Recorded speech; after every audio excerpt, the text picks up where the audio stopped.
Selamat pagi anak-anak, masih bertemu dengan Pak Rudi Monangan Sirait di pelajaran Fisika kelas 12. Di pertemuan kita hari ini, kita akan melanjutkan materi kita minggu lalu, yaitu tentang induksi elektromagnetik. Nah, kenapa timbul lagi gagal induksi? Itu karena adanya perubahan flux magnetik tiap waktu. Nah, apa saja yang menyebabkan faktor-faktor timbulnya gagal induksi? Itu yang akan kita pelajari pertama pada pertemuan kita kali ini.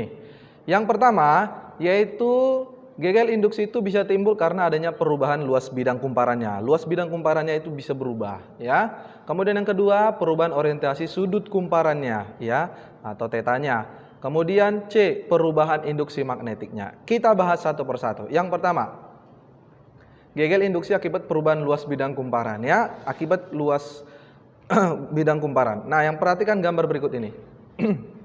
Misalnya di sini ada sebuah kumparan, ya. Ini bentuknya seperti U. Kemudian di sini ada sebuah kawat yang dapat digeser-geser. Ini kawat PQ. Kawat PQ ini dapat digeser-geser. Nah, kawat ini kita letakkan pada daerah medan magnet, ya. Kita beri di sini simbol cross semuanya. Artinya berarti menjauhi, ya. Nah, PQ ini memiliki panjang L. Nah, memiliki panjang L. Nah, kemudian batang PQ ini atau kawat PQ ini akan ditarik.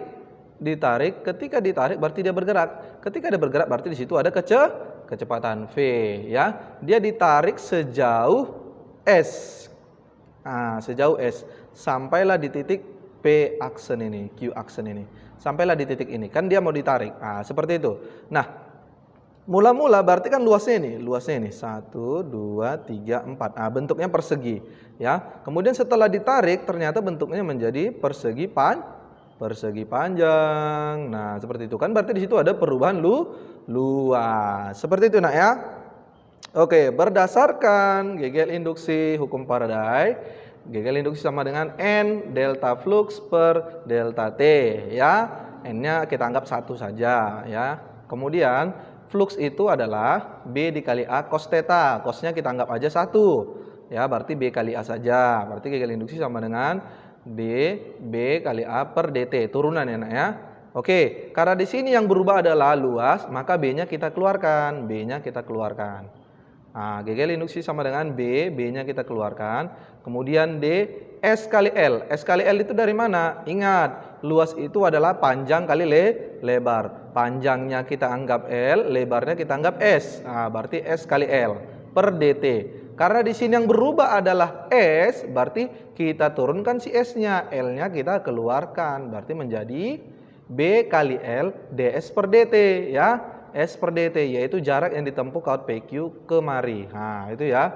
Maka jarak per waktu itu adalah kecepatan. Oke, berarti gagal induksi sama dengan B kali L kali V. V di sini adalah kecepatan. B adalah medan magnet, L itu adalah panjang kawatnya, kemudian V adalah kecepatannya. Oke. Nah, itulah untuk mencari gagal induksi pada kawat akibat perubahan luas kumparan, ya. Nah, kalau ada GGL, kalau ada tegangan atau beda potensial, maka ada arus induksi. Bagaimana cara mencari arus induksinya? Yaitu menggunakan hukum Ohm. Arus induksi sama dengan GGL induksi dibagi dibagi hambatan, ya. Nah, arusnya dari mana, Pak? Cara kita mengetahui arusnya itu dari mana mengalir? Kan kita nggak tahu arusnya itu mengalir dari P ke Q kah atau dari Q ke P kah? Bagaimana caranya? Menggunakan kaidah tangan kanan. Kita lihat arah arusnya kemana sih? Oh, arah arusnya berarti ke atas. Kemudian ke kiri, kemudian ke bawah, kemudian ke kanan, dan seperti itulah seterusnya. Bagaimana cara menentukan arah arusnya ini, Pak? Itulah menggunakan kaidah tangan kanan, ya. Ibu jari menyatakan arah kecepatan, kemudian 4 jari menyatakan arah medan magnet, dan telapak tangan menyatakan arah arus induksi. Oke, kita buat. Pertama, V-nya ke kanan, berarti kita bikin jari jempol kita ke kanan. Kemudian B-nya cross, tanda cross itu berarti menjauhi berarti ke sana, ke depan kita menjauhi. Kemudian telapak tangan kita ke arah mana? Berarti terbuka ke atas. Berarti arah arus induksinya ke atas. Seperti itu, Nak, ya. Oke, kita masuk ke contoh soal. Sebuah kawat yang panjangnya 2 meter bergerak tegak lurus pada medan magnetik dengan kecepatan 12 meter per sekon. Pada ujung-ujung kawat timbul beda potensial 1,8 volt. Tentukanlah besarnya induksi magnetik. Apa saja yang diketahui? Panjangnya L-nya 2 meter. Kemudian di sini V-nya 12. Kemudian di sini GGL-nya. Ini beda potensial adalah GGL-nya 1,8 volt. Yang ditanya adalah B-nya. Oke. Nah, kita jawab. Apa tadi rumusnya? Karena kecepatan tegak lurus terhadap B, maka besarnya induksi magnetik adalah ini. GGL induksi adalah belief, BLV, ya. Oke, yang ditanya adalah B, maka B kita putar rumusnya. GGL induksi per L kali V. Kita masukkan nilainya.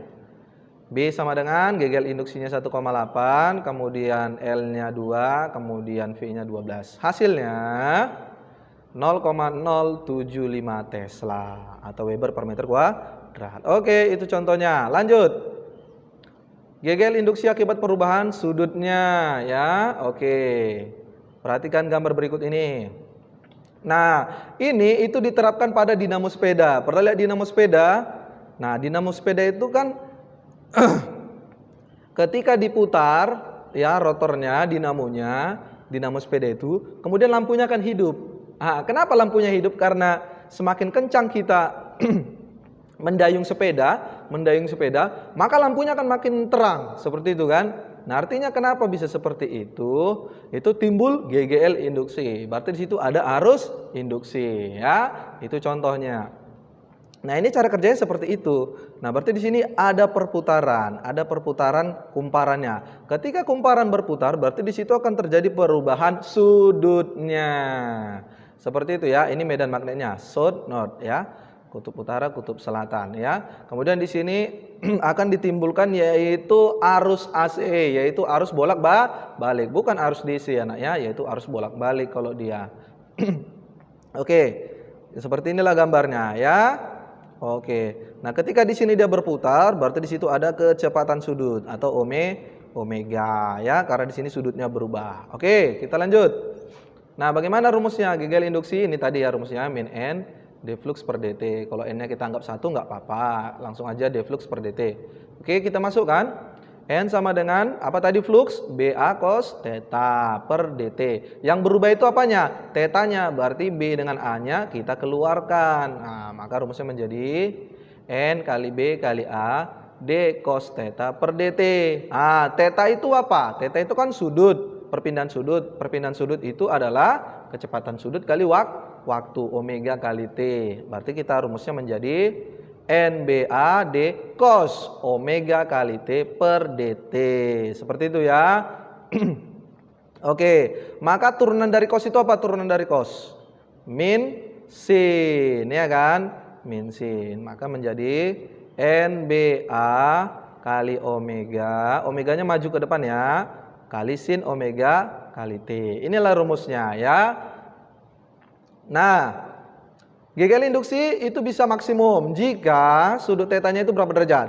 90 derajat. Berarti ketika dia 90 derajat atau tegak lurus, disitulah GGL induksinya maksimum. Nah, yaitu sinnya sin 91 ya. Oke, maka GGL induksi NBA kali omega sin theta. Omega kali T itu kan tadi theta. Nah, berarti kali theta. Sin tetanya kita anggap 1. Nah, berarti NBA kali omega kali 1. Oke, maka rumusnya menjadi GGL maksimum yaitu NBA kali omega ya. NBA kali omega. Nah, ini untuk GGL induksi saja, ini untuk GGL induksi maksimum. Oke. Kita masuk ke contoh. Medan magnet B yaitu 5/2 sin 20T Tesla menembus tegak lurus kumparan seluas 100 cm kuadrat yang terdiri atas 500 lilitan dan hambatan kumparan 5 ohm. Ditanya berapakah kuat arus induksi maksimum yang timbul pada kumparan. Oke, kita tulis yang diketahui. B-nya 5/2 sin 20T, kemudian A-nya 100 cm kuadrat. Kita rubah ke meter kuadrat menjadi 10 min 2 meter kuadrat. Kemudian jumlah lilitannya 50 dan hambatannya 5 ohm. Ditanya adalah arus induksi maksimum, I maksimum. Oke, apa tadi rumusnya? GGL induksi sama dengan min N kali A turunan dari B per DT. Oke. Yuk kita masukkan. Min 50, A-nya berapa tadi? 10 min 2, kemudian B-nya 5 akar 2 sin 20T. Oke, kita turunkan. Nah, berarti min 50, 10 min 2, kali 5 akar 2. Turunan dari sini apa? Cos. Berarti 20. 20-nya maju ke depan. Berarti 20 cos 20T. Oke, itu GGL-nya. Sekarang kita tanya adalah min 50 kita kali nih ya. Kita kali min 50 kali 10 min 2 kali 5 kali akar 2 kali 20. Dapatnya lah min 50 akar 2 cos 20T. Oke. Karena GGL-nya ingin bernilai maksimum, maka cos 20T ini harus kita hasilkan 1. Sehingga GGL maksimumnya yaitu min 50 akar 2. Cos 20T-nya udah kita anggap 1 karena dia GGL maksimum. Karena kita mencari arus induksi maksimum. Oke, apa mencari arus? Tadi rumusnya. I max sama dengan GGL maksimum per R. Berarti kita masukkan. Berarti GGL maksimumnya 50 akar 2, hambatannya tadi 5. 50 bagi 5, 10 akar 2. Oke, seperti itulah cara mencari arus induksi maksimumnya. Oke, mungkin sedikit saja dulu materi kita pada hari ini. Semoga kalian dapat memahaminya. Minggu depan kita akan lanjutkan lagi. Oke, demikian pertemuan kita hari ini.